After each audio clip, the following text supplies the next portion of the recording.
Yeah, I'll rely on you guys to remind me to start recording at the beginning of each each call, because if the folks who don't attend, I'm going to post the recordings of these sessions.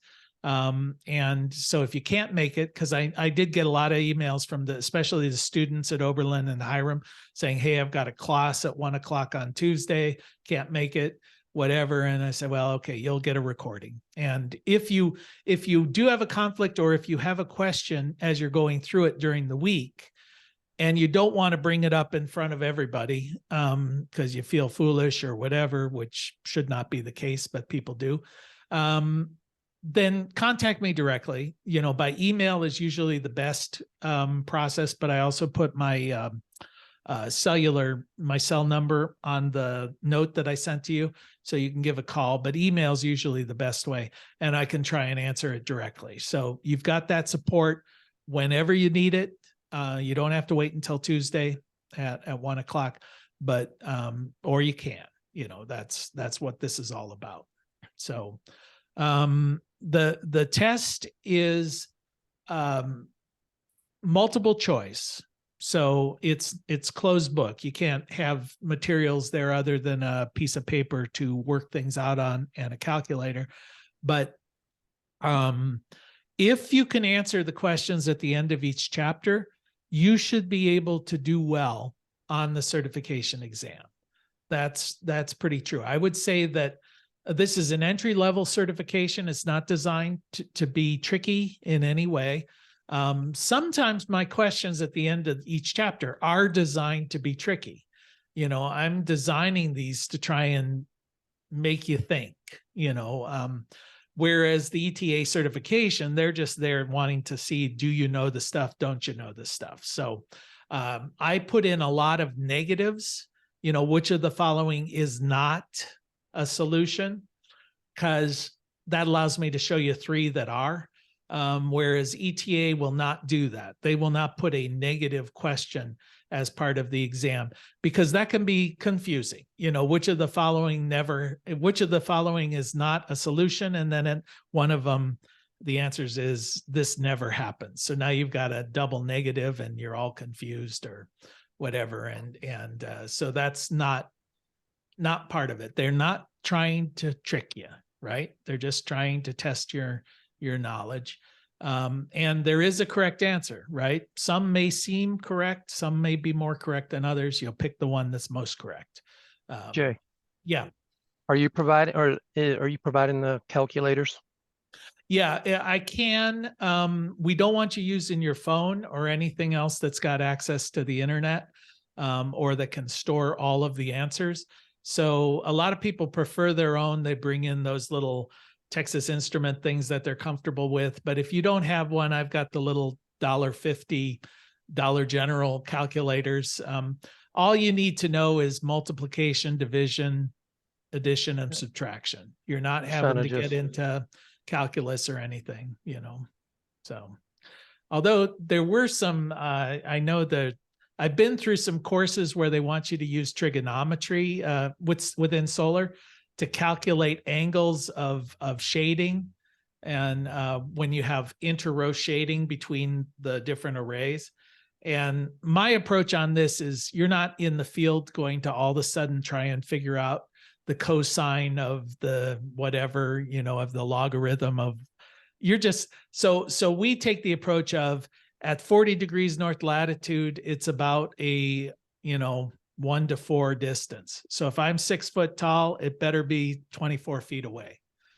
That's the kind of approach we try and take to it. You could sit there for an hour and do all of the calculations. In fact, I was on a job site one time where the guy did that. And I was saying, oh, you know what? I'm 6 feet. It's a 1 to 3 ratio. You should be about 18 feet apart.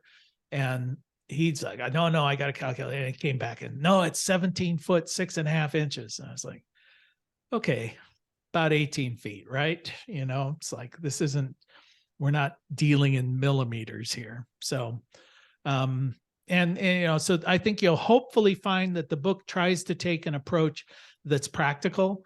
We try and say, all right, how do you actually design and install a system?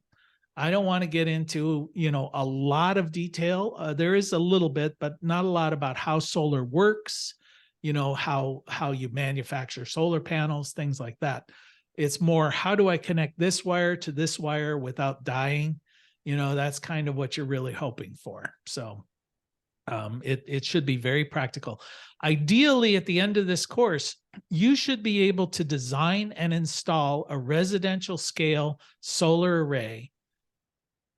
You'll have all the tools, all the knowledge to do so. The only thing you may lack is the confidence to do so. So that's not something we can instill within you.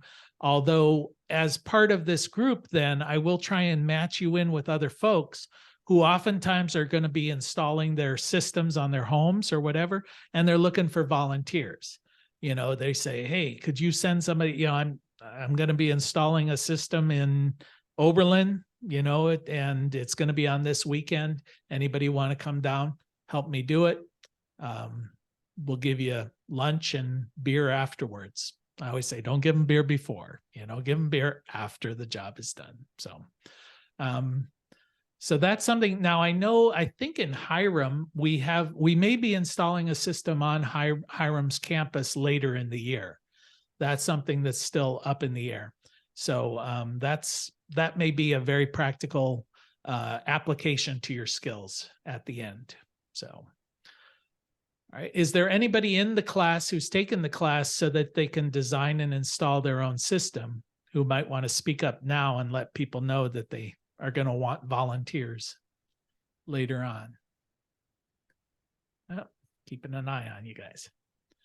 All right. So I think I've given you the things I wanted to touch on. Does anybody have specific questions they'd like answered during this initial session? No. Okay. No, everybody's so quiet. So we'll see. All right. So here's what we'll be doing then. Hopefully you all got the emails. I'll try and do the same process each week where I'll send you an email sometime over the weekend that just says, all right, here's the links to last week's video. Here's the links to the upcoming video for the review sessions. And then I'll try and send you a reminder Tuesday morning just to say, all right, we're going to be meeting today at 1:00. I will encourage you, if you do have time at noon, to join in. Hopefully you're getting notices now because you're in the system about Solar Noon Tuesday. I think you might find that interesting to sort of passively sit in on that. Did anybody sit in today from this group on today's discussion? Joe, you were there? All right. Okay, so yeah, I think you'll find those things helpful as we move forward as well. But it's a tool that's available to you. And then the links that are there are the chapter reviews. In some of the past sessions, what we've done is we've gone through all of the review questions and answered those questions. What's the answer? Now on your online system, when you get to the end of the chapter quiz, it will tell you what the right answer is. And if there's math involved, it'll show you how that question was derived. It will also give you a reference to what page you can find the answer, to that question in your textbook. And sometimes I've included videos. For instance, if we're talking about resistance, there might be a video about further defining what resistance is. So that's something that you can take advantage. So because you're doing the online course, there's a lot of ways that you can get the answers there, but there's also a review session that I'll send you a link to that video each week so that as you're doing those chapter review questions, you'll just be able to see how we got that stuff, how we got that information. All right. Any other questions? I don't want to take up your time without being productive, but if anybody's got a question here, let me know. Otherwise, we'll call this meeting over and we'll meet again same time next week. Anything? I'll give you just a second. We're all good? Okay, well, see you all next Tuesday at 1:00. All right. And study chapters 1 through 3. Thank you. All right. Take care. Bye-bye. Bye.